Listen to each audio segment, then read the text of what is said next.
Pasupathi sir வந்து நான் முதல் நாள் ஸ்பாட்டில் பார்க்கும்போது அந்த ஏரோட்டுற சீன் தான், அந்த ஏரோட்டுற காட்சி தான் ஃபர்ஸ்ட் எடுத்தோம். அவரை பார்த்த உடனே நம்ம சினிமாவில் பார்த்து ஒருத்தரை நேரில் பார்க்கும்போது ஒரு பெரிய பிரமிப்பு ஒன்று இருக்கும் இல்லையா. ஃபஸ்ட்டு அவர்கிட்ட நான் என் வாழ்க்கையில் நான் அவர்கிட்ட அதை அனுபவித்தேன். ஆனால் அதுக்கப்புறம் என்னை ரொம்ப கம்ஃபர்ட் ஆக்கி என்னை நிறைய கைட் பண்ணி எனக்கு நிறைய பாடம் சொன்னார், சொல்லி கொடுத்தாரு. பசுபதி சார், நான் முன்னாடி சொன்ன மாதிரி நீங்கள் ஒரு பெரிய லெஜெண்ட். இந்த படத்தில் நீங்கள் எங்கள் அப்பாவாக நடிச்சது ரொம்ப நன்றி சார். ஆடியன்ஸ்க்கு இந்த உங்களை ரொம்ப பிடிச்சிருக்கு and I'm very happy sir. Nivas வந்து ரொம்ப குவாய்ட்டான ஆள், ஆனால் மியூசிக்கில் பூந்து விளையாடுறாரு. நம்ம படத்தில் ஒரு செம்ம ஆல்பம் ஒன்று கொடுத்துருக்காரு. வாழ்த்துக்கள் Nivas. And Ranjith sir, thank you so much sir. நீங்கள் என்னை எப்படி நம்பினீங்க தெரில, ஆனால் எனக்காக இந்த மாதிரி ஒரு படம் மாரி சாருக்காக நீங்கள் கொடுத்துருக்கீங்க. உங்களோட நம்பிக்கைக்காக ரொம்ப நன்றி சார்.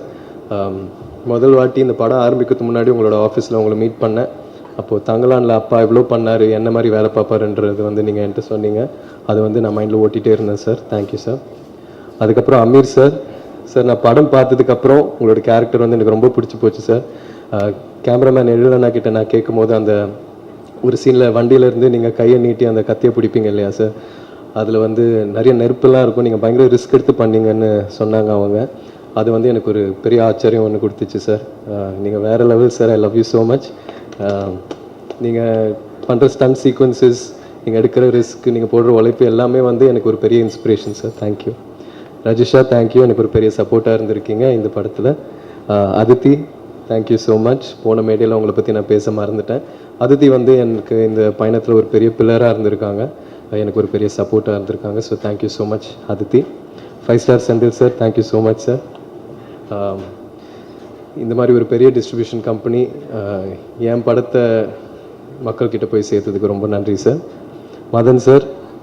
மதன் சாருக்கும் எனக்குள்ள ஒரு செம்ம கெமிஸ்ட்ரி ஒன்று இருந்துச்சு ஸ்பாட்டில். அண்ட் அது வந்து படத்தில் டிரான்ஸ்லேட் ஆகுதுன்னு நினைக்கிறேன். அவர் ஒரு செம்ம ஆக்டர் அண்ட் அவரோட நடித்த எல்லா காட்சிகளும் நான் ரொம்ப என்ஜாய் பண்ணி நடித்தேன். Thank you Madhan sir. எழுலண்ணா வந்து எனக்கு ஒரு பெரிய சப்போர்ட் ஆக்சுவலாக. முதல்ல இந்த ஜேர்னி ஆரம்பிக்கும் போது நானும் அவரும் தான் மாரி சார் ஆஃபீஸில் உட்காந்து வாழையை பார்த்தோம். பேக்ரவுண்ட் மியூசிக்கெல்லாம் இல்லாமல் ரஃப் கட்டு பார்த்தோம். ஸோ நம்மளோட பயணம் வந்து அங்கே ஆரம்பிச்சிது. அவர் வந்து இந்த படத்தில் இருந்ததில் எனக்கு ஒரு பெரிய சந்தோஷம். ஏன்னா அவரோட ஒர்க் வந்து எல்லோரும் அதை பற்றி பேசுகிறாங்க. அவருக்கு ஒரு பெரிய ஃப்யூச்சர் இருக்குது அண்ட் ஹோப்ஃபுல்லி சூன் நானும் நீங்களும் ஒரு படத்தில் ஒர்க் பண்ணோம். அண்ட் அண்ணா ஃபோட்டோகிராஃபருக்கு ரொம்ப நன்றி சொல்ல விரும்புகிறேன். அவர் வந்து பயங்கரமாக இன்டென்ஸாக ஒன்று எடுத்துகிட்டு இருக்கும்போது அதை கட்டுன்னு சொன்னோடனே நான் அங்கேயே நிற்க வச்சு ஃபோட்டோஸ்லாம் எடுப்பார். ஸோ எல்லா விஷயமும் செம்மையாக கேப்சர் பண்ணார். Thank you sir. அண்ட் இந்த நேரத்தில் கண்ணகி நகர் கார்த்திகாவுக்கு நான் ஒரு வாழ்த்துக்கள் சொல்ல விரும்புகிறேன். இப்போ தான் அவங்க கோல்டு மெடல் ஜெயிச்சிருக்காங்க. So thank you. மாரி சார் பற்றி சொல்லணுன்னா, இந்த அனுபவமே, இந்த எக்ஸ்பீரியன்ஸே எனக்கு ஒரு ரொம்ப புது அனுபவமாக இருக்குது. ஏன்னா இது வரைக்குமே என் வாழ்க்கையில் இந்த மாதிரி ஒரு வெற்றி நான் உணர்ந்ததில்லை. இந்த வயசில் கெரியரில் இந்த ஸ்டேஜில் இந்த மாதிரி ஒரு படம் கொடுத்ததுக்கு ரொம்ப நன்றி. ஏன்னா இந்த படம் மூலயமா நீ சினிமாக்காக என்னெல்லாம் பண்ண தயாராக இருக்கணும், எவ்வளோ எஃபர்ட் போட தயாராக இருக்கணுன்றது வந்து இந்த கதாபாத்திரம் மூலயமா, கிட்டான் மூலயமா, அவன் நேசிக்கிற கபடி மூலயமா ரொம்ப அழகாக காமிச்சார் மாரி சார். எனக்கு இது வரைக்குமே நான் 27 இயர்ஸில் கற்றுக்கிட்ட விஷயங்களை விட நான் அவரோட ஸ்பெண்ட் பண்ண அந்த 1.5 வருஷத்தில் லேர்ன் பண்ண விஷயங்கள் தான் அதிகம். ஸோ அவர் எனக்கு ஒரு பெரிய பாடம் சொல்லி கொடுத்துருக்காரு. அவருக்கு எவ்வளோ நன்றி சொன்னாலும் பத்தாது. அண்ட் இத்தனை லெஜெண்ட்ஸ், இவ்வளோ நல்ல டெக்னீஷியன்ஸோட ஒர்க் பண்ண வாய்ப்பு கொடுத்ததுக்கு அவருக்கு ரொம்ப நன்றி சொல்ல விரும்புகிறேன். சினிமாவில் அவர் பயங்கரமாக உழைக்கிறாரு, ஸ்பாட்டில் பயங்கரமாக உழைக்கிறாரு. ஆனால் நம்ம ப்ராக்டிஸ் பண்ணிகிட்டு இருக்கும்போது கூட, நானும் பயிலெல்லாம் வந்து விளையாடிட்டு இருக்கும்போது அவர் வந்து ஷூவை மாட்டி வார்ம் அப் பண்ணிகிட்டு இருப்பார், கிரவுண்டை சுற்றி ஓடிட்டு இருப்பார். அப்போவே எனக்கு பயங்கரமாக கண்ணு கலங்கும், ரொம்ப எமோஷனல் ஆவேன். எப்படி இந்த இடத்துல இருக்கிற ஒரு டைரக்டர், இவ்வளோ லெஜெண்டரியாக இருக்கிற ஒரு டைரக்டர் வந்து இன்னமும் இவ்வளோ எஃபர்ட் போட்டு பண்ணுறாரு. 12-1 மணி வரைக்கும்லாம் விளையாடிட்டு இருப்பார். இந்த படத்தில் நீங்கள் பார்க்குற ஒவ்வொரு கபடி காட்சியிலையும் நான் பண்ணுறது, டிஃபெண்டர்ஸ் பண்ண வேண்டியது எல்லாம் வந்து அவர் ரொம்ப ரிஸ்க் எடுத்து பண்ணுவார். இந்த ப்ராசஸில் அவருக்கு கை உடஞ்சிருக்கு, நிறைய இன்ஜுரிஸ் ஆகிருக்கு. இதெல்லாம் வந்து நான் சொன்ன மாதிரி நம்மளோட சினிமாக்காகவும் எனக்காகவும் பண்ணாருன்னு நான் நம்புகிறேன். ஸோ அவருக்கு எவ்வளோ நன்றி சொன்னாலும் பத்தாது sir. Thank you so much sir. என் சார்பாக, என் ஃபேமிலி சார்பாக and S and Anupama Rajisha இவங்க 2 பேருக்கும் நான் ரொம்ப நன்றி சொல்ல விரும்புகிறேன். அவங்களோட ஒர்க் பண்ண எக்ஸ்பீரியன்ஸ் வந்து ஒரு ரொம்ப நல்ல எக்ஸ்பீரியன்ஸாக இருந்துச்சு.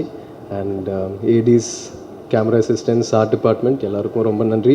ஒருவேளை இதுக்கப்புறமும் ஒரு ஈவெண்ட் நம்ம நடத்தினோன்னா நான் லிஸ்ட் எடுத்துகிட்டு வந்து எல்லாருக்கும் நான் கண்டிப்பாக தேங்க்ஸ் சொல்வேன் இன்னும் டீட்டெயில்டாக. Thank you so much.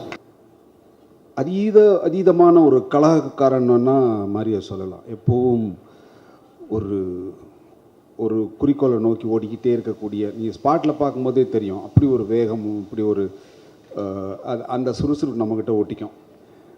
நாங்களாம் நல்லா நடிச்சிருக்கோம் அப்படின்னு சொன்னால் அதுக்கு ஒரு மேஜர் காரணமாக அவரை நான் சொல்வேன். நிறைய இடத்துல சொல்லியிருக்கேன். அது என்ன, அவரை பார்த்து நடிக்கிறது இல்லை, அந்த உணர்வை எடுத்துக்கிறது, அந்த மொமெண்ட்டை எடுத்துக்கிறது, அந்த ஃபீலை எடுத்துக்கிறது, அவ்வளோதான். அதை இன்ஸ்பயர் பண்ணிக்கிறது, நமக்குள்ளேயே நம்ம அதுலேருந்து எடுத்து பண்ணிக்கிறது. ஸோ அதுக்கான மேஜர் மோட்டிவ் வந்து மாரிக்கிட்ட சொல்லணும். தேங்க்யூ மாரி, ஒரு அற்புதமான படைப்பு. இன்றைக்கி நிறைய பேசுகிறாங்க வெளிச்சாமியை பற்றி, அதற்கு மிகப்பெரிய காரணம் நீங்கள். நன்றி ஒன்ஸ் அகெயின். அண்ட் துரு, கொச்சினில் இருக்கும்போது ஒரு கேள்வி கேட்டாங்க. நீங்கள் 2 பேரோட ஒர்க் பண்ணியிருக்கீங்க, விக்ரமோட ஒர்க் பண்ணியிருக்கீங்க, துருவோட ஒர்க் பண்ணியிருக்கீங்க, எப்படி ஃபீல் பண்ணீங்க அப்படின்னு கேட்டாங்க. நான் எடுத்த உடனே சொன்னேன், தயவுசெய்து இந்த மாதிரி கேள்வி இனிமேல் எங்கேயுமே கேட்காதீங்க. யாரோடையும் ஒப்பிடவே முடியாது. விக்ரம் அவருடைய அனுபவம், அவர் வாழ்க்கை, அவர் வாழ்ந்த முறை எல்லாம் வித்தியாசம். ஆனால் துருவோட வாழ்க்கை வேறு. இப்போ தான் ஆரம்பிக்கும் போதே ஒரு முற்றுப்புள்ளி வச்சிடாதீங்க, ஒரு பெரிய பேர்டனத்துக்கு முன்னாடி வச்சிடாதீங்க, அவன் இன்னும் நிறைய தூரம் போகணும், தயவு செஞ்சு இந்த மாதிரி கேள்வியை தவறுங்கன்னு நான் அன்றைக்கி இந்த ஸ்டேஜ்லேயே சொன்னேன். அதை தான் துருவிட்டே சொல்கிறேன். Have a huge space, run. இந்த படத்தில் ஓடுற மாதிரி ஓடிக்கிட்டே இருங்க, கண்டிப்பாக அவங்க வாழ்க்கை வேறு லெவலுக்கு போவோம். And Rajisha is a wonderful girl. என் பொண்ணு நேர்லியாக தான், என் பொண்ணு தான் அது. Beautiful artist. எப்போவுமே ஒரு சிரித்த முகத்தோடு இருக்கும். அந்த ஷூட்டிங் ஸ்பாட்டில் அவ்வளோ எனர்ஜெட்டிக்காக இருக்கக்கூடிய ஒரு person. Thank you once again. And Ameer sir கூட நான் நிறைய பர்சனாகவே இன்ட்ராக்ட் பண்ணது இல்லை. ஷூட்டிங் ஸ்பாட்லேயும் அதுக்கான வாய்ப்பு இல்லை, ஏன்னா எனக்கு அவருக்கு சீனும் கிடையாது. ஆனால் ஒரு கேள்வி நான் வந்து ரொம்ப நாளாக பதில் சொல்லணும்னு நினைப்பேன், ஆனால் ஏன் அப்படின்னு விட்டுருவேன். நான் இன்றைக்கி அதை 2 முறை அது அவர் வாயிலே நானே கேட்டுட்டேன். வெற்றி பருத்தி வீரன் படத்தில் வந்து அவர் என்னை கேட்டதா யோசிச்சதா சொன்னார். அது வந்து கம்யூனிகேஷன் ஆச்சா இல்லையான்லாம் தெரியல. நான் அதுக்கான பதில் சொல்லலை. நான் இன்றைக்கி சொல்லிடலான்னு நினைக்கிறேன், அது மூட்டுப்பள்ளி வச்சிடலான்னு நினச்சேன். அவங்க என்னை கேட்டாங்க. என்னை கேட்ட நாள் வந்து வெயிலோட ஃபர்ஸ்ட் டே ஷூட்டுங்க. அது 1.5 மாதம் அது கண்டினியூஸாக அங்கே ஷூட் போயிட்டுருக்கு. ஆனால் இவங்க நான் சொன்னேன், நான் நெக்ஸ்ட் வீக்கில் ஒரு கேப் வந்ததுன்னா நான் கேட்டுடுறேன் கதை அப்படின்னு சொல்லும்போது, இல்லை அடுத்த வாரம் உங்களை ஷூட்டிங்க்கு வர சொல்லிட்டாங்க, 2 மாதம் அங்கே வந்து இருக்கணுமான்னு சொன்னாங்க. என்னால் அது முடியாதுங்க, நான் அவங்ககிட்ட சொல்லிவிடுங்கன்னு சொன்னேன். இதுதான் உண்மை. நான் இதை எங்கேயும் சொன்னதும் இல்லை, அவர் கேட்டதுனால, அவர் நிறைய இடத்துல சொன்னதுனால நான் இது பதில் சொல்ல வேண்டியிருந்தது. இதுதான் சார், வேறு எந்த உள்நோக்கமும் நான் கிடையாது. அண்ட் எழில், மாரியோட ஷூட்டிங்கில் பார்த்தீங்கன்னா தெரியும், மாரியோட வேகத்துக்கு ஓடுறதுக்கு வந்து ரொம்ப கஷ்டம். அது அது அது வேறு மாதிரி ஒரு குதிரை, அது ஓடிக்கிட்டே இருக்கும். அதுக்கு ஈடு கொடுத்த ஒரு கேரக்டர் வந்து, நான் இதுக்கு முன்னாடி இருந்த கேமராமேன் நான் பார்த்ததில்ல, எனக்கு தெரியாது.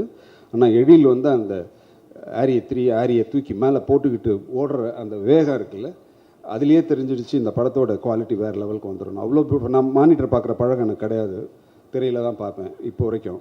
ஸோ அதனால் நான் என்னால் அங்கே அது ஜட்ஜ் பண்ண முடியல. பட் அந்த வேகம், அந்த ஈடுபாடு பிரமிக்க வச்சுது. வாழ்த்துக்கள், நன்றி. அண்ட் மதன் நான் இன்றைக்கி சொன்ன மாதிரி தான், நல்ல நண்பர், நல்ல ரொம்ப நிறைய பேசுவார் சினிமா பற்றி. நிறைய ஆக்சுவலாக இப்போ உட்காந்துருக்காரு. அவரும் ஒரு இயக்குனரும் கூட. பயங்கரமாக சினிமாவை பற்றிய மிகப்பெரிய எண்ணங்களும் அதை எப்படி பண்ணணுங்கிற நிறைய டெக்னிக்ஸும் கற்று வச்சுருக்கிற ஒரு ஆள் இங்கே ரொம்ப சாதாரணமாக உட்காந்துருக்காரு.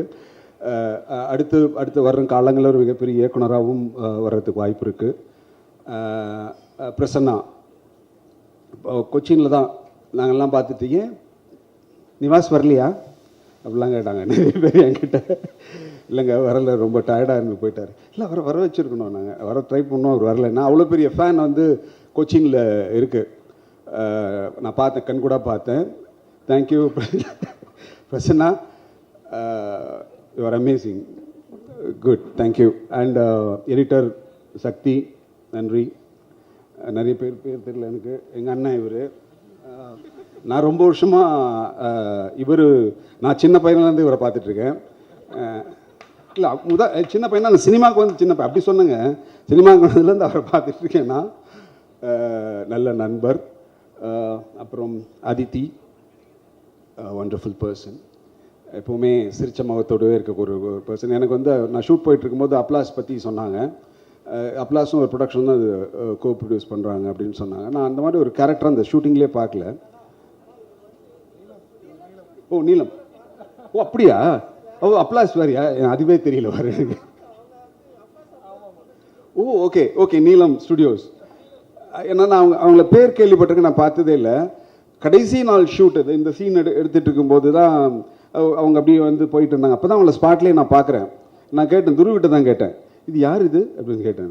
இல்லை சார் அவங்க தான் ஒன் ஆஃப் த ப்ரொடியூசர். ஓ அப்படியா, ஓ எனக்கு தெரில. நான் அப்புறம் அவங்களே வந்து பேசினாங்க. Such a wonderful lady, thank you so much. யாரை விட்டேன், மாஸ்டர். அவர் சொன்ன மாதிரி வெயிலேருந்து எனக்கு தெரியும். வெளில அவர் அவங்க அப்பாவுக்கு வந்து அசிஸ்டண்ட்டாக இருந்தார், அதுலேருந்து எனக்கு தெரியும். அவர்கிட்ட ஒரு அவங்க அப்பாக்கிட்டே இருக்கிற அந்த குணம் இவர்கிட்டையும் இருக்குது.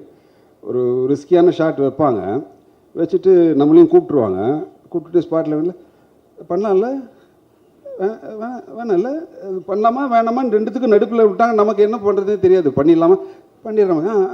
ஓகே பண்ணிட்டு வரப்பா அவர் அப்படின்வாங்க.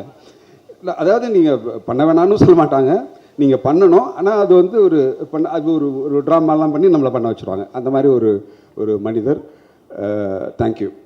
So I think I covert everybody நினைக்கிறேன். நன்றி, எல்லாருக்கும் நன்றி. தேங்க்யூ. டைரக்ஷன் சாரி, முக்கியமான ஆமாம் சாரி, ப்ரொடக்ஷன் மேனேஜர்ஸ் டிபார்ட்மெண்ட், அப்புறம் வந்து அசிஸ்டண்ட் கேமராமேன், உதவி கேமராமேன், எல்லாருக்குமே என்னுடைய நன்றிகளை தெரிவிச்சுக்கிறேன். நீங்கள் இல்லைன்னா இந்த படம் சாத்தியம் இல்லை. நான் எப்பவும் சொல்கிறேன், இப்பவும் சொல்லிக்கிறேன். நன்றி, தேங்க்யூ. எனக்கு என்னென்னா, அந்த பத்திரிகையாளர்கள் ஒரு கேள்வியை திரும்ப திரும்ப மாறிக்கிட்ட கேட்குறாங்க.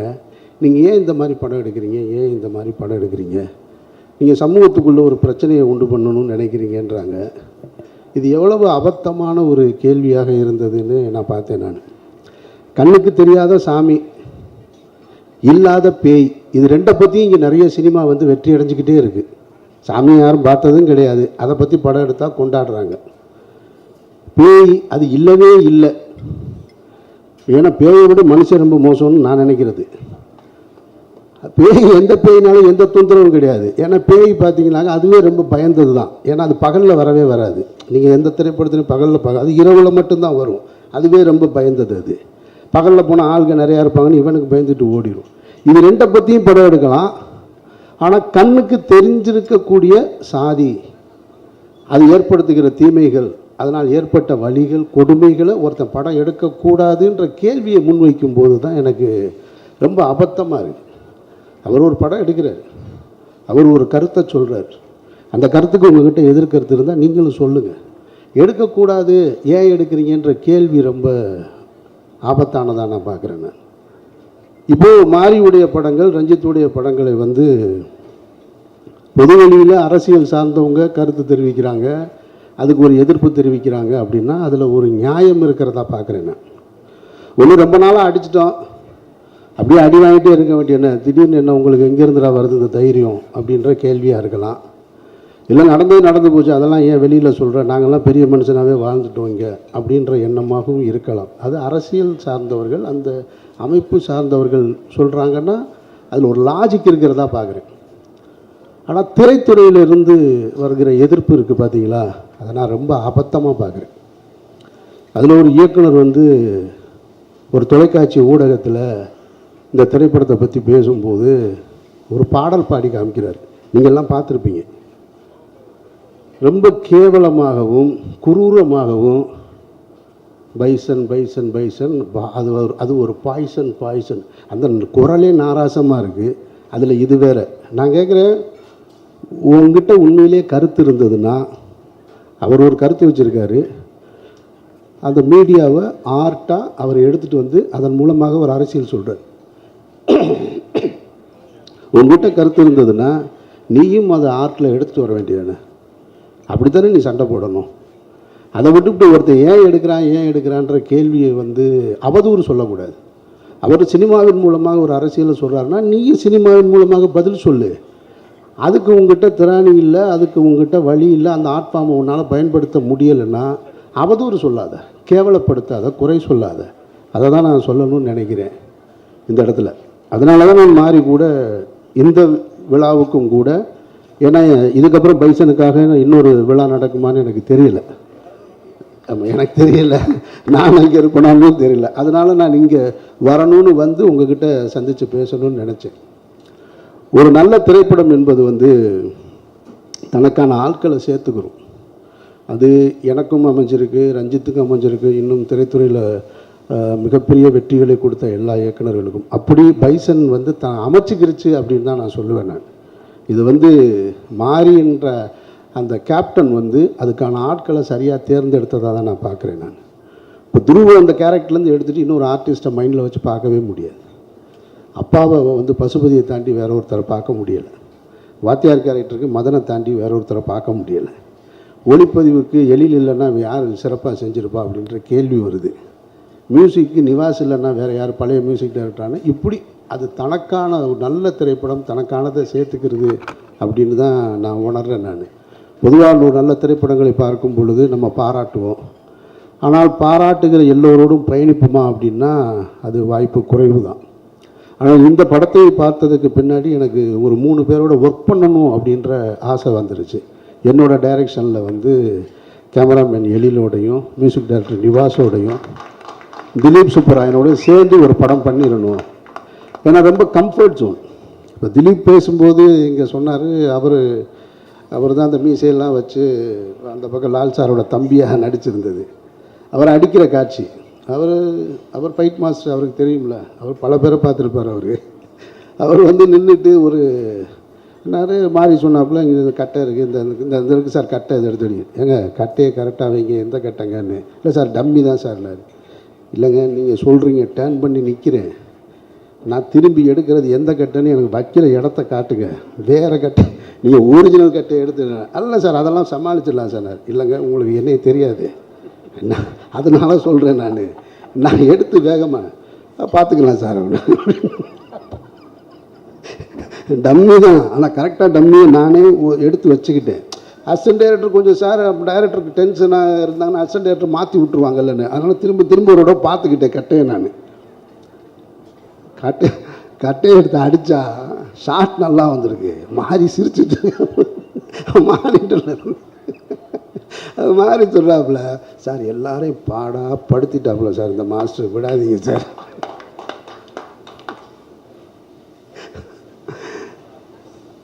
நான் வந்து திலீப்பே பார்க்குறேன் தான், அப்படியே இருக்காப்புல, கண்ணு லேசாக கலங்கியிருக்கு. ஆனால் என்னடா இவ்வளோ பேர் முன்னாடி திலீப் நீங்கள் சொன்னதுனால தான் நான் சொல்கிறேன், இல்லைனா சொல்லியிருக்க மாட்டேன். அப்படியே நிற்கிறாப்புல தான் இவர் ஒன்று. அது ஒரு சின்ன மிஸ் ஆயிடுச்சு சார், ஒரு 1 மோர் போகலாம் சார் அப்படின்னா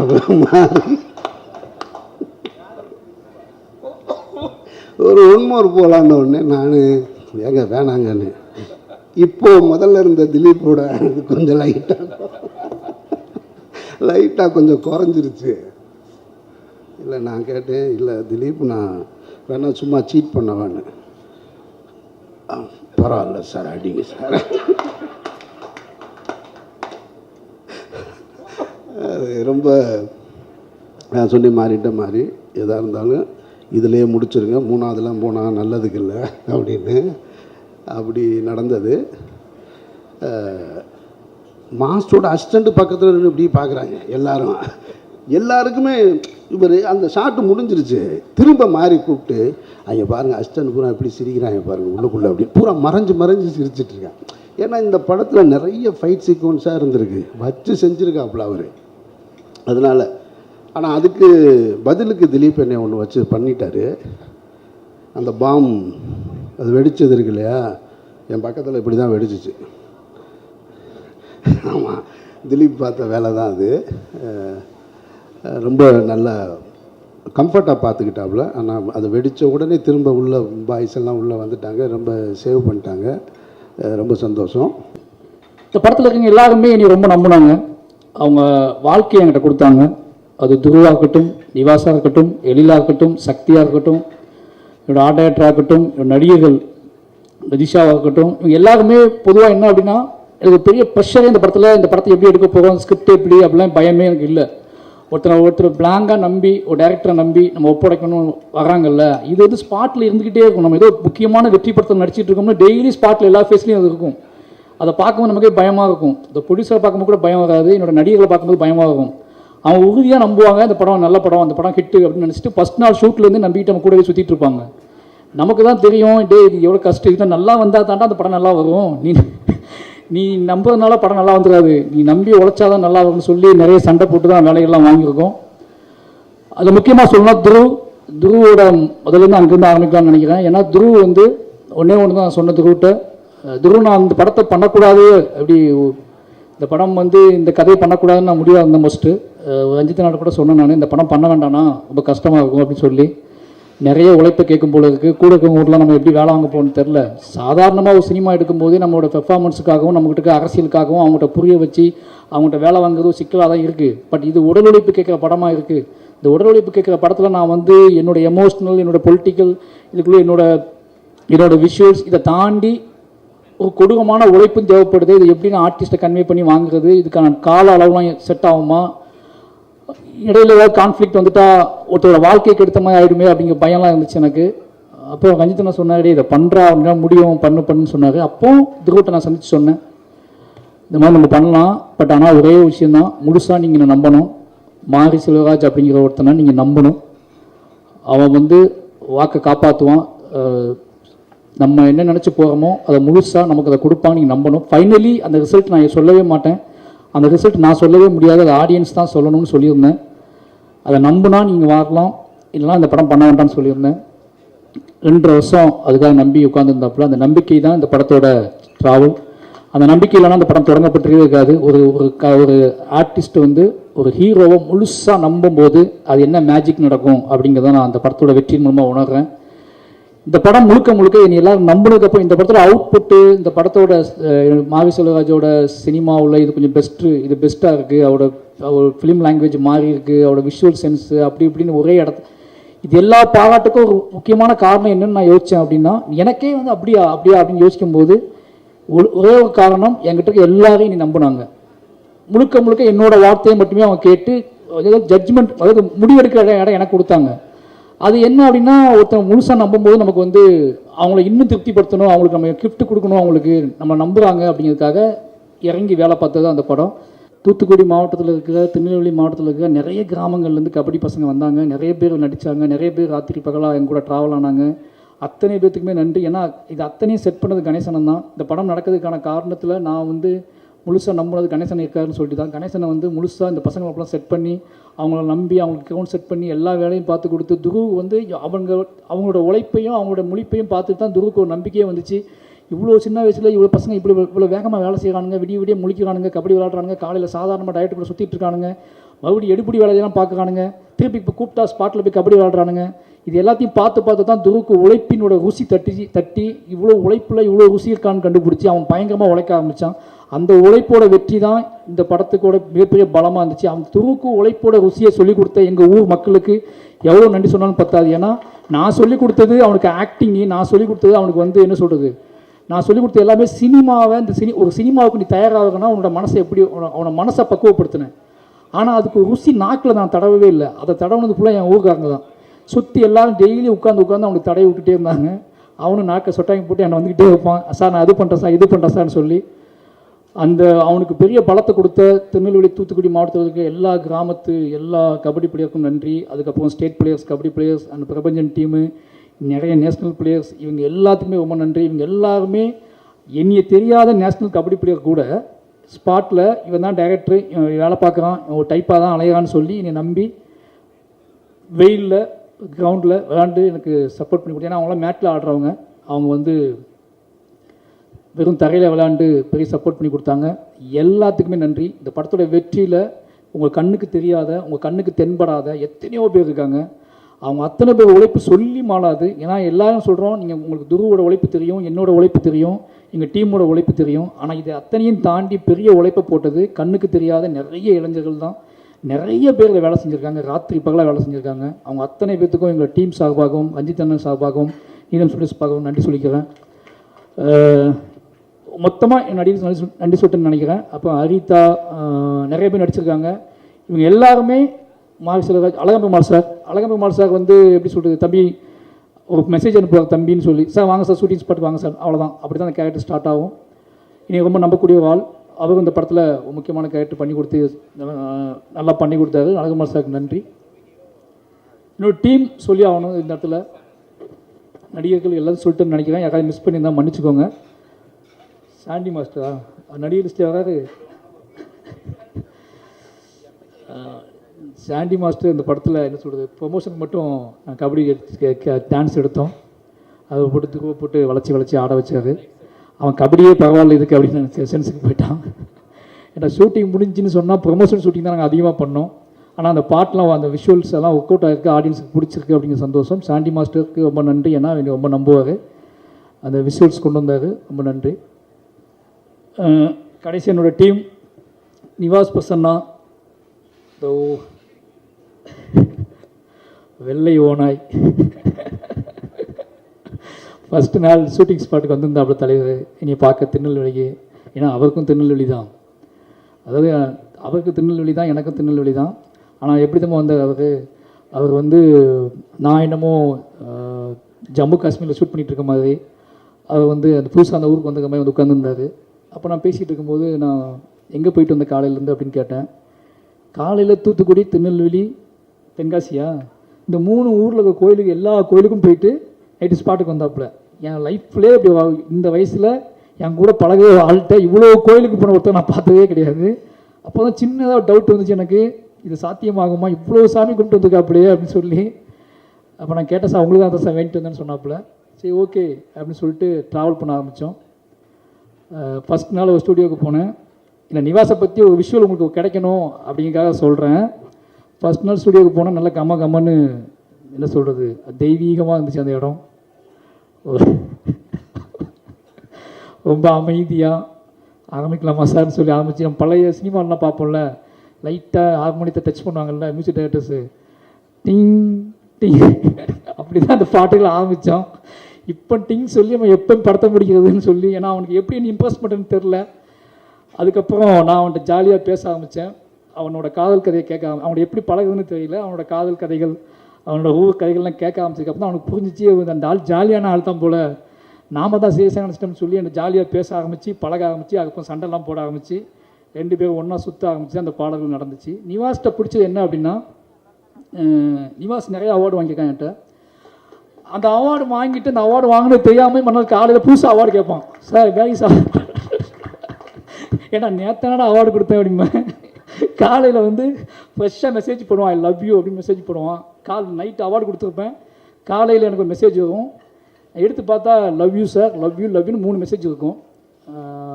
நிவாஸ் வந்து கற்றுக்கிட்டது ஒன்று தான்.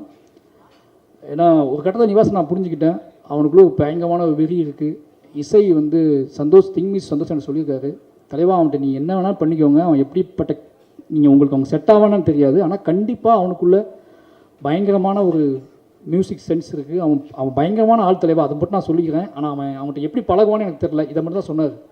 அப்படி பயங்கரமான மியூசிக் சென்ஸில் ஒருத்தன் எப்படி மிஸ் பண்ண முடியும்னு சொல்லிட்டு 2 பேரும் அவங்கள ட்ராவல் பண்ண ஆரம்பித்தேன். இந்த படத்தை இவ்வளோ குவாலிட்டியாக இவ்வளோ பெருசாக அவன் மாற்றுவான்னு நான் எதிர்பார்க்கவே இல்லை. ஆனால் முழுசாக என்னைய லவ் பண்ண ஆரம்பித்து என்னோட ஆர்ட் ஃபார்முக்கு மரியாதை கொடுத்து ராத்திரி பகலாக வேலை செஞ்சு, என்ன சொல்கிறது, எப்படியாவது என்னை கன்வின்ஸ் பண்ணி என்னைய வந்து அந்த ஐ லவ் யூ நான் திருப்பி அனுப்பணும் அப்படிங்கிறத. அவங்க 50 ஐ லவ் யூ அனுப்பியிருப்பார், நான் ஐ லவ் யூ இப்போ வரைக்கும் அனுப்பவே இல்லை. இப்போ சொல்கிறேன் நிவாஸ், ஐ லவ் யூ, ஓகேங்களா.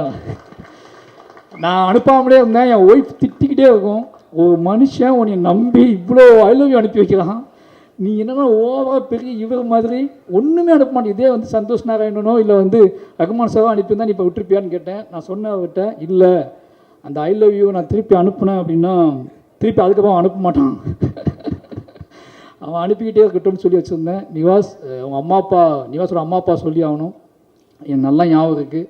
இந்த ஃபஸ்ட் நாள் நிவாஸ் வீட்டுக்கு போயிருக்கும்போது நிவாஸோட அம்மா அப்பா என் கையில் பிடிச்சிட்டு சொன்ன முதல் வார்த்தையை மறக்கவே முடியாது, ஏன்பா இங்கே வந்த, சந்தோஷம்னா என்ன, வாழைப்படத்தில் அவ்வளோ அழகாக மியூசிக் பண்ணியிருக்காப்பா, எதுக்குப்பா இங்கே வந்த நீங்கள் அப்படின்னு. ஏம்மா தோசை சாப்பிட்டு போயாப்பா அப்படின்னா அது சொன்னேன், அம்மா இல்லைம்மா நிவாஸ் தாம்மா. இல்லைப்பா. அப்போ கடைசி நாள் ஆடியோ லான்ச்லாம் முடிச்சுட்டு ஈவெண்ட்லாம் முடிச்சுட்டு அதே மாதிரி கையை பிடிச்சி சொன்னார், எப்பா இன்னொரு முறை நீ என் வீட்டுக்கு வரணும்பா, நிவாஸ் கூட இன்னொரு படம் பண்ணும்பான்னு சொன்னார். நிச்சயமாக நிவாஸ் கூட நான் இன்னொரு படம் பண்ணுவேன். இன்னொரு படம் இல்லை, எனக்கு வாய்ப்பு கிடைக்கும் போது நிவாஸ் கூட படம் பண்ணுவேன். ஏன்னா நிவாஸ் என் சோல், என்னோட ஏதோ வகையில் நிவாஸை நான் பயங்கரமாக நேசிக்கிறேன்.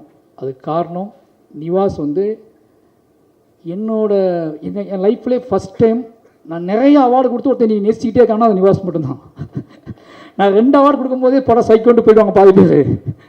நான் என்கிட்ட வந்து நிறைய விஷயங்கள் வாங்கி இனி இப்போவும் நேசிக்கிட்டு இருக்க ஆன்மான்னா அது நிவாஸ் பர்சன்னா. நிச்சயமாக அவன் பெரிய உயரத்துக்கு போவார். ஏன்னா அந்த இடம் காத்துக்கிட்டு இருக்கு. அவனுக்குள்ளே ஒவ்வொரு நாளும் என்கிட்ட பேசும்போது சொல்லுவான், ஏன் சார் நான் போக முடியாது சார், போக முடியாது சார்னு சொல்லி. நான் போகிற இடத்துல எல்லா இதுலேயுமே எல்லா மீடியாவிலையுமே முதல்ல பார்ப்பேன், நிவாஸ் பேர் இருக்கான்னு பார்ப்பேன். நிவாஸ் பிரசன்னாவுக்கு வாழ்த்து போட்டிருப்பாங்க, நிவாஸ்னு போட ஆரம்பித்தாங்க.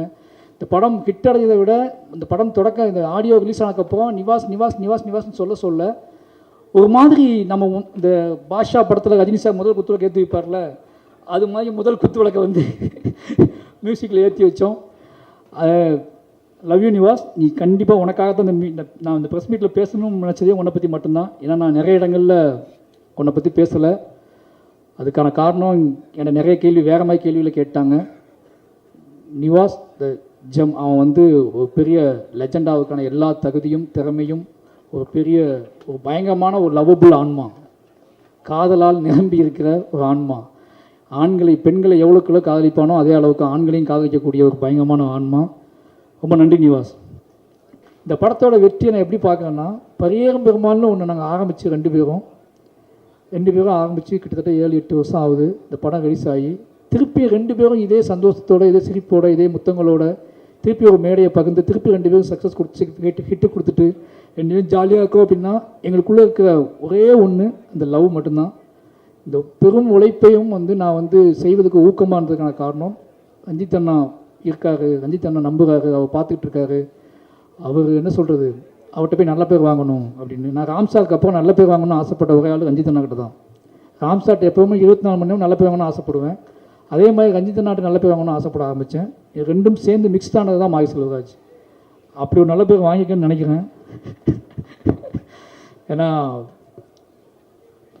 பரியேறும் பெருமாளுக்கு லவி சொன்னார், இந்த படத்துக்கும் லவி சொன்னார், என்னுடைய எல்லா படத்துக்கும் சொல்லுவார், என்னை பார்க்கும் போதெல்லாம் சொல்லுவார். அந்த அன்பை பாதுகாப்பதற்காகவே நான் தொடர்ந்து என்கிட்ட இருக்க சில விஷயங்களை பாதுகாத்துக்கிட்டு இருக்கேன். ரொம்ப நன்றிண்ணா. எனக்கு ஆச்சரியமாக இருக்குது, இது சரியாக முடிஞ்சிடுமான ஒரு பயம் இருந்துச்சு. நம்ம பரியேறும் பெருமாளுக்கு அப்புறம் 2 பேரும் ஒன்றா சேர்றோம். இது நீளத்துக்கும் உங்களுக்கும் எனக்கும் இல்லை நம்மளை பார்த்துக்கிட்டு இருக்க எல்லாத்துக்கும் இது ஒரு முக்கியமான படமாகவும் நம்மளோட ஆகச்சிறந்த படமாகவும் இது இருக்குன்னு ஆசைப்பட்டேன். அது ஒவ்வொரு நாளும் பெரிய பயத்தை கொடுத்துச்சு, பதட்டத்தை கொடுத்துச்சு. எப்படி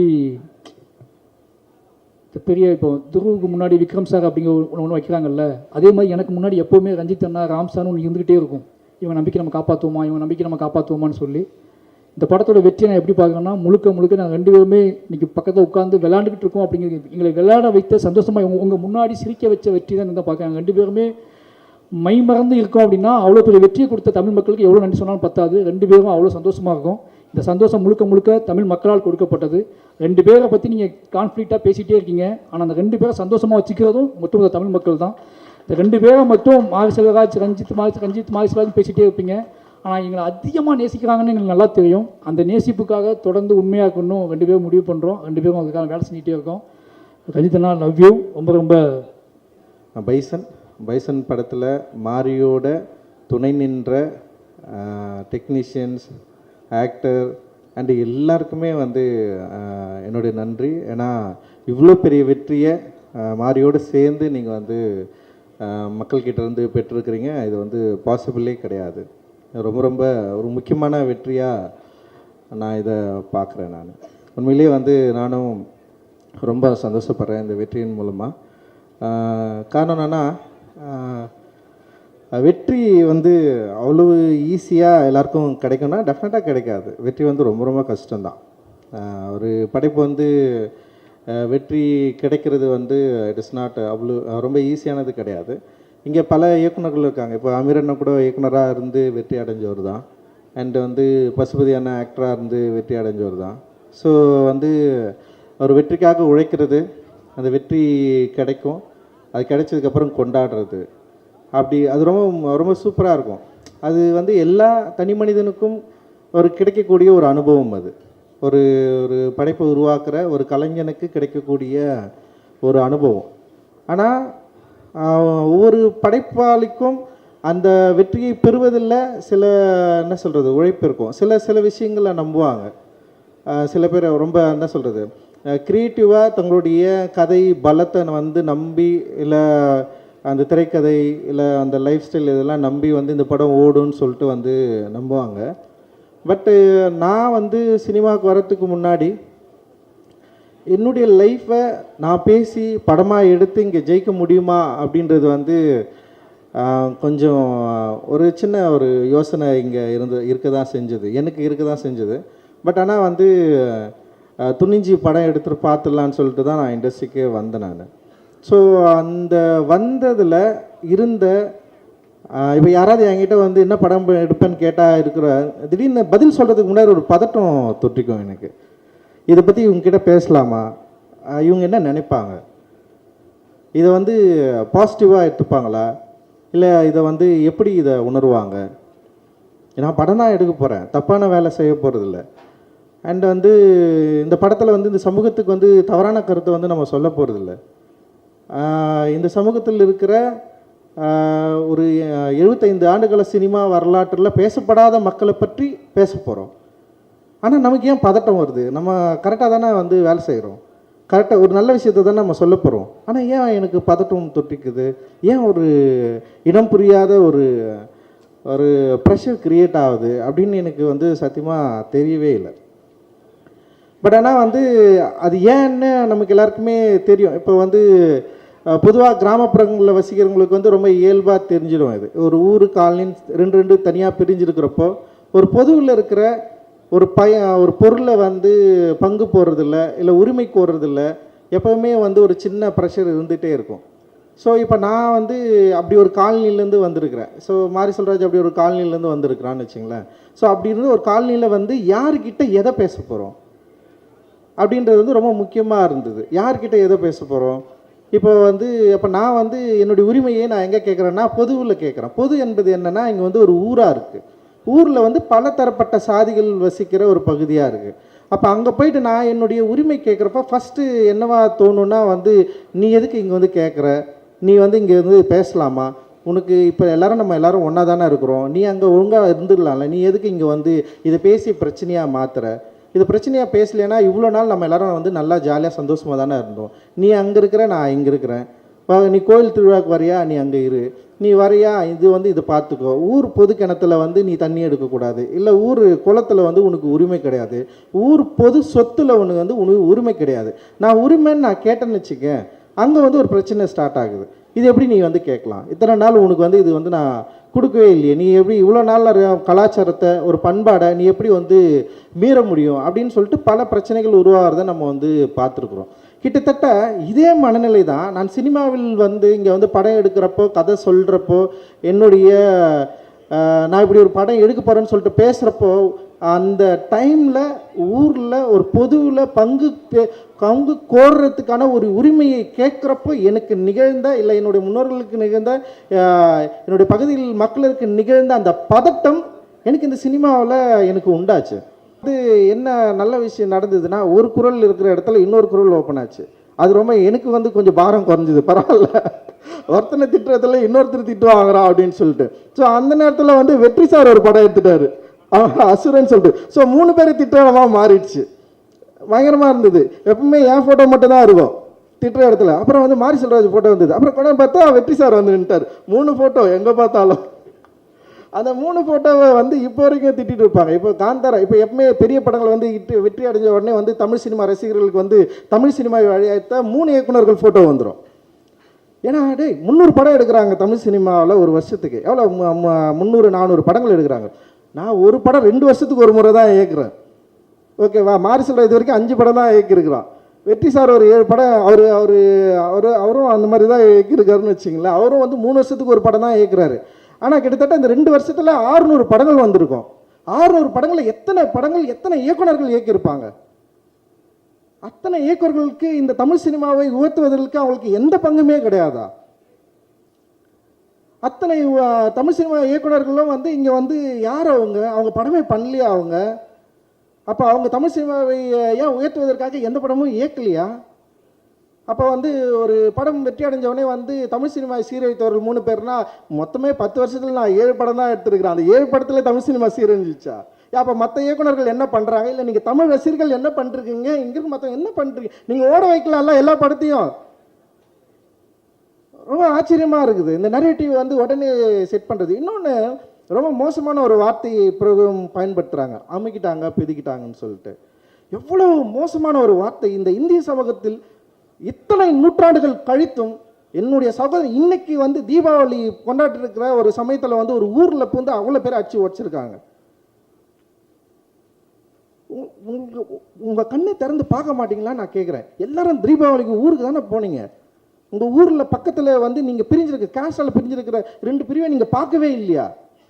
இது எப்போ நம்ம சரி பண்ண போகிறோம் அப்படின்னு ஒரு கேள்வி கேட்டோன்னு வச்சுங்களேன், உங்ககிட்ட என்ன பதில் இருக்குது? வேற ஒன்றுமே இல்லை. ஸோ அந்த கேள்விக்கான பதிலை தேடுவதற்காக முயற்சி தான் எங்களோட சினிமா. அந்த சினிமா அப்படி முயற்சிக்கிறதுனால நாங்கள் வந்து ஒரு என்ன சொல்கிறது, மக்களிடம் விலகி எடுக்கிற ஒரு சினிமா எடுக்கிறோம்னா இல்லை. ஒவ்வொரு முறையும் மக்களை நெருங்க ட்ரை பண்ணுறோம், மக்களுக்கு பிடித்த ஒரு சினிமாவை இயக்க ட்ரை பண்ணுறோம், மக்களை எஜுகேட் பண்ணுற படங்களை இயக்க ட்ரை பண்ணுறோம், ட்ரை பண்ணிட்டே இருக்கோம். இல்லை சில தோல்விகள் வரலாம். எனக்கு ரொம்ப ஆச்சரியம், உண்மையிலே ரொம்ப சந்தோஷம். மாறி தொடர்ந்து வெற்றி படங்களை எடுத்துகிட்டு இருக்கிறான், தொடர்ந்து மக்களுக்கான ரொம்ப நெருக்கமான சினிமாவை எடுத்துகிட்டு இருக்கிறார். இது சாதாரண விஷயமே கிடையாது. இது ரொம்ப ஆச்சரியமான விஷயம். ஆக்சுவலி ஒரு ஆச்சரியத்தை தமிழ் சினிமாவில் நிகழ்த்தி கொண்டிருக்கிறான் மாறி. உண்மையிலே இவ்வளவு வெறுப்புணர்வுகளுக்கு அப்புறம், இவ்வளவு வெறுப்பை கொட்டினதுக்கு அப்புறமும் என்ன ஆயிடுச்சுன்னா வந்து திடீர்னு வந்து இப்போல்லாம் வந்து படம் வரதுக்கு முன்னாடியே ஒரு நெரேட்டிவ் செட் பண்ணுறாங்க. இந்த படங்கள்லாம் நம்ம பார்க்கக்கூடாது, இந்த படங்களை போகாதீங்க, இந்த படங்களில் ஜாதி பேசுவாங்க. இப்போது உண்மையிலே வந்து சார் இருக்கார்ல, ஒரு 5 ஸ்டார் செந்தில் சார் எல்லாரும் ஜாதி படங்கன்னு சொல்கிறாங்க சார், எல்லாரும் ஜாதின்னு சொல்கிறாங்க. ஆனால் இந்த படம் ஸ்போர்ட்ஸ் படம் தானே சார். அவருக்கு தெரிஞ்சிருக்கு இந்த படம் ஸ்போர்ட்ஸை ரொம்ப முதன்மையாக வச்சு பேசியிருக்கு. ஒரு ஸ்போர்ட்ஸ் மேனாக வரத்துக்கு ஒரு பையனுக்கு அவனுடைய சமூகத்தில் இருக்கிற இந்த பிரிவினைவாதம் எவ்வளவு அவனை அழுத்துது, அதிலிருந்து அவன் வெளியேற எவ்வளோ துடிக்கிறான். ஆனால் மாறி வந்து ரொம்ப கவனமாக ஒரு சந்தானராஜை உருவாக்குறான். அவர் பேர் சந்தானராஜை உருவாக்கியிருக்கிறான். அண்ட் கந்தசாமி கேரக்டரை ரொம்ப பயங்கரமாக வேலிடாக வந்து ரொம்ப கவனமாக கையாண்டிருக்கிறான். எந்த விதத்திலும் இந்த பொது சமூகத்திலிருந்து வேறுபட்டு விடக்கூடாது, எந்த விதத்திலும் மிக மோசமாக மக்களை பிரித்தாள்கிற ஒரு சினிமாவை எடுத்துடக்கூடாதுன்னு சொல்லிட்டு ரொம்ப அக்கறையும் அன்பும் இருக்குது. அந்த அன்பு தான் ஈக்குவாலிட்டி. அந்த ஈக்குவாலிட்டியை கோருவது எப்படி வந்து இன்னொரு மனிதனை எதிர்ப்பதாக மாறும்? ஒரு மனிதனுக்குள்ள இருக்கிற பிரச்சனையை பற்றி பேசுறதுனாலே இன்னொரு மனிதனை எதிர்ப்பது கிடையாது. இன்னொரு மனிதன் எப்படி வெறுப்பாக பார்க்க முடியும்? அப்படி வெறுப்பாக பார்த்தா நீ என்னை வெறுப்பாக பார்க்குற மாதிரி வந்து நானும் உன்ன மாதிரி நானும் ஒரு மாதிரி மாறிடும்ல. அன்பு மட்டும்தான் இங்கே பிரதானம். எப்படியாவது நம்ம எல்லாரும் ஒன்று சேரணும், எப்படியாவது இந்த சினிமாக்கள் மூலமாக இருக்கிற வெறுப்பை வந்து அழிக்கணும், அழித்து மாற்றணும் அப்படின்ற முயற்சி தான் இது. ஆனால் வந்து என்ன ஆகுதுன்னா வந்து அதிகப்படியான வெறுப்பு அப்படி கிரியேட் பண்ணுறாங்க. ஒரு படம் ரிலீஸ் ஆகிறதுக்கு முன்னாடி, மாறி படம் ரிலீஸ் ஆகிறதுக்கு முன்னாடி பயங்கரமாக எழுதாங்க, இந்த படம் பார்க்கக்கூடாது, இந்த யாரும் போகாதீங்க, இது ரொம்ப தப்பான படம், டியூடுக்கு போங்க, டியூடுக்கு போடான்னாங்க. டியூட் டைரக்டர் வச்சு ரொம்ப நல்ல விஷயம் பண்ணார் அவர். உண்மையிலேயே ரொம்ப சந்தோஷமாக தான் இருக்குது. அண்ட் கமர்ஷியல் சினிமா அப்படின்ற ஒரு திரைப்படமும் சரி, இல்லை வந்து இங்கே வந்து சமூக நோக்கில் ஒரு சோசியலாக ஒரு அவேர்னஸை க்ரியேட் பண்ணோம், அதே நேரத்தில் மக்கள் கூட நெருங்குற சினிமாவும் சரி, இன்றைக்கி வந்து பலதரப்பட்ட இளைஞர்கள் உள்ளே வந்ததுக்கப்புறம் இங்கே தமிழ் சினிமாவுடைய போக்கு டெஃபினட்டாக மாறி இருக்குது. இது நிச்சயமாக ஸ்டாண்டர்டாக ஒரு நல்ல இடத்துக்கு போகும்னு நான் நம்புகிறேன். நான் நீங்கள் விரும்புகிற இதே வந்து இந்தியாவே வியக்கக்கூடிய பல 100 கோடிகளை எடுக்கக்கூடிய திரைப்படங்கள் எடுக்கக்கூடிய யங்ஸ்டர்ஸ் நம்முடைய தமிழ் சினிமாவில் நிறைய பேர் இருக்கிறாங்க. டெஃபினட்டாக அச்சீவ் பண்ணுவாங்க. அந்த அச்சீவ் பண்ணுறதுக்கான ஒரு வாய்ப்பை தான் நம்ம வந்து திரைமொழியில் நம்ம வந்து உருவாக்கிட்டு இருக்கோம். இந்தியா லெவலில், வேர்ல்டு லெவலில் தமிழ் சினிமாவுடைய போக்கு, தமிழ் சினிமாவுடைய இயக்குநர்கள், தமிழ் சினிமாவுடைய அந்த மொழி, அந்த ஃபிலிமை வந்து பயங்கரமாக கொண்டாடிட்டு இருக்காங்க. இங்கே வெறும் விமர்சன ரீதியாக இல்லை வந்து வெறும் வணிக ரீதியாக மற்றும் வெற்றி பெற திரைப்படங்கள் மட்டும் கொண்டாடுறது மட்டும் கிடையாது இல்லை. ஸோ இன்னொரு இருக்குது, அதுதான் சொல்கிறேன். ஒரு 7 படங்கள் தானே நாங்கள் எடுத்துகிட்டு போகிறோம், மீதி 200 டைரக்டர்கள் 200 படம் எடுக்கிறீங்கள, பயங்கரமாக எடுங்கன்னு நான் சொல்கிறேன். யார் நம்மளை தடுக்கிறது? தடுக்கிறதுக்கான வாய்ப்பே இல்லைல்ல. ஸோ இந்த வெறுப்பை எப்படி வந்து வெற்றியாக மாற்றுறது அப்படின்றத வந்து உண்மையிலே மாறி வந்து செம சூப்பராக தெரிஞ்சு வச்சிருக்கிற ஒரு இயக்குனராக நான் வந்து பார்க்குறேன். அண்டு ரொம்ப நிதானமாக தன்னுடைய கலையின் மூலமாக ரொம்ப நிதானமாக ஒரு கதையை ரொம்ப நம்பி அதில் இருக்கிற சிக்கல்கள் எனக்கு தெரியும், எனக்கு ரொம்ப பயம். ஏன்னா மாறி வந்து ரொம்ப முக்கியமான ஒரு நெல்லையில் இருக்கிற 2 மனிதர்களை பற்றி அவன் பேச போகிறான் அப்படின்னு எனக்கு பதட்டம் பயம் தொத்திக்கிச்சு. ஏன்னா இது மூலமாக நம்ம எந்த பிரச்சனையும் ஏற்படுத்திடக்கூடாது, உங்களை விட எனக்கு ரொம்ப கவலை இருக்குது. ஸோ அப்படி இருக்கிறப்ப வந்து நான் பயந்துகிட்டே இருந்தேன். படம் ரிலீஸ் ஆகிட்டு தேட்டர்லேருந்து என்ன சொன்னாங்க, ஃபஸ்ட்டு நான் அவங்ககிட்ட ஃபோன் பண்ணதே மக்கள் என்ன சொல்கிறாங்க, நெல்லையில் என்ன சொல்கிறாங்க. ஏன்னா இங்கே வட தமிழகத்தில் வந்து அது ஒரு அந்த கதையை வந்து வேறு மாதிரி புரிஞ்சுப்பாங்க. பட் ஆனால் அங்கே வந்து எப்படி புரிஞ்சுக்கிறாங்க, என்ன சொன்னாங்கன்னு தான் அவங்ககிட்ட கேட்டேன். அவன் சொன்னான், இல்லைன்னா சம்மந்தப்பட்டவர்கள் எல்லாருமே படம் பார்த்துட்டாங்க, அவங்களுக்கு வந்து ரொம்ப திருப்தியாக இருந்தது அப்படின்னு அவன் சொன்னான். உண்மையிலேயே எனக்கு அப்போ தான் வந்து ரிலாக்ஸ் ஆச்சு. எல்லாருக்கும் வணக்கம். ரொம்ப சந்தோஷம் இருக்குது. எனக்கு நிறைய பேர்கிட்ட தேங்க்ஸ் சொல்லணும்னு இருந்துச்சு. அவருக்கு எல்லாருக்கிட்டுமே அன்றைக்கி ப்ரீ ரிலீஸ் இவெண்ட்டில் நான் சொன்னேன். எல்லாருமே இங்கே இப்போ மேடையில் இருக்காங்க. மேடையில் இருக்கிற எல்லாருக்கும், இங்கே இல்லாமல் இருக்கிற கொஞ்சம் பேர் இருக்குது, அவருக்கும் ஏன் உள்ள எவ்வளோ அன்பு இருக்குது அவர்கிட்டன்னு நல்லா தெரியும். ஐம் வெரி கிரேட்ஃபுல் இந்த ஆப்பர்ச்சுனிட்டி எனக்கு கிடைச்சிறதுக்கு. ஆனால் இன்றைக்கி எனக்கு தேங்க்ஸ் சொல்லணும்னு இருக்கிறது உங்கள் மீடியா. தேங்க்யூ ஸோ மச் எல்லாருக்கிட்டும், ஒரு மீடியாஸ்கிட்டும். ஏன்னா நம்ம responsibility as an artist, as a film மேக்கர்னால் நல்ல ஒரு படம் பண்ணுறது. ஆனால் இந்த படம் எடுத்து ஆடியன்ஸ்கிட்ட கொண்டு சேர்க்கிறதுக்கு நீங்கள் கொடுக்குற ஒரு எஃபர்ட், நீங்கள் நமக்கு கொடுத்துருக்கிற அன்பு, அதுக்காக ரொம்ப நன்றி. எவ்வளோ நன்றி சொன்னாலும் அது கம்மியாக தான் இருக்கும். செகண்ட் ஆஃப் ஆல் ஆடியன்ஸ் கிட்ட, ஏன்னா பைசனோட ஒரு கிராஃப் டே 1 ஆஃப் த ரிலீஸில் இருந்து இன்னைக்கு பார்க்கும்போது இப்படி தான் போயிட்டே இருக்குது. அதோட ரீசன்னா படம் ரொம்ப நல்லா வந்திருக்கு. ஆனால் அதுக்கு மேலே வேர்ட் ஆஃப் மவுத், எல்லோரும் நல்ல படம் சொல்லி நிஜமாகவே சொல்லி மற்ற வேறு எல்லோரும் வந்து பார்த்து இன்றைக்கி நம்ம ஒரு படம் பண்ணும்போது நமக்கு எல்லாருக்கும் உள்ள ஒரு கனவு இருக்கும். ஒரு படத்தோட ஷூட்டிங் போகும்போது, ஒரு படத்தோட ஸ்கிரிப்ட் எழுதும்போது எல்லாமே எல்லாருக்கும் உள்ள ஒரு கனவு இருக்கும் அதோட சக்ஸஸை பற்றி. அந்த சக்ஸஸ் இன்றைக்கி ஒரு ரியாலிட்டியாகி மாறிடுச்சுல்ல. இன்றைக்கி இந்த ட்ரீம், இதுதான் நான் கனவு, இது என்னோடய கனவு இருந்துச்சு. இந்த பைசன் ஷூட் ஸ்டார்ட் ஆகிறதுக்கு முன்னாடி இந்த ரியாலிட்டியாகி மாறிடுச்சு. அதுக்கு மிகப்பெரிய தேங்க்ஸ் நம்ம ஆடியன்ஸ் கிட்ட தான். Thank you so much. நீங்கள் பைசனுக்கும் நம்ம டீமுக்கும் எல்லாருக்கும் கொடுத்த அன்புக்காக. And next is to the families of everybody who has worked on this film.